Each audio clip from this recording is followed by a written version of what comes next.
Jadi dari semua ini saya memikirkan gagasan etnografi terbuka bukan hanya sebagai metode, bukan hanya sebagai hasil penelitian, tapi menurut saya etnografi terbuka perlu menjadi kerangka berpikir yang bisa mendorong peneliti untuk mengeksplorasi secara jujur, tidak hanya identitas dirinya sendiri, tapi juga niat, rasa peduli atau care, dan juga komitmen jangka panjang terhadap komunitas yang diteliti, dan juga dampak dari interaksi di lapangan.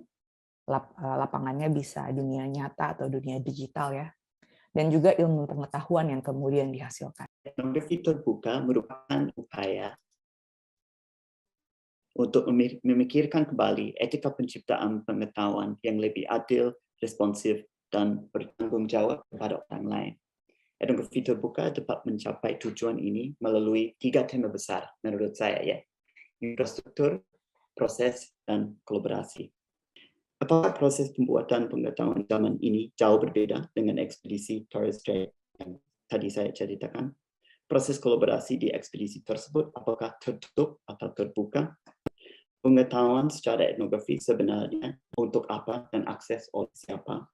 Coba menjawab pertanyaan seperti ini, saya berharap kita di jaringan etnografi terbuka bisa tetap peduli tidak hanya dengan output atau hasil dari penelitian, tetapi juga peduli dengan proses dan infrastruktur, kemudian kolaborasi yang lebih adil dan beretika. Ketika kita sudah dikasih kemewahan untuk mendengarkan cerita, ya listening to their stories, itu what do we do with their stories?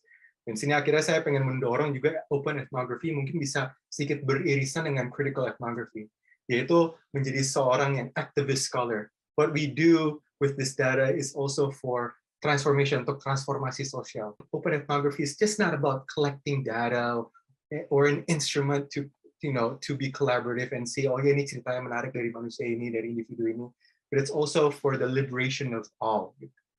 That's why sekarang Sanggar Suara diperketat lagi sih untuk ketika ada teman-teman mahasiswa atau mahasiswi atau mungkin teman-teman yang ingin melakukan research kepada kita tuh, kita lebih nanyain ini buat apa, terus apakah nanti kita akan mendapatkan hasil dari tulisan kalian kayak gitu, karena penting banget buat kita juga sama-sama tahu ketika ingin melakukan etnografi, ya paling tidak tulisannya di-share ke teman-teman yang sudah kalian lakukan research sebelumnya seperti itu.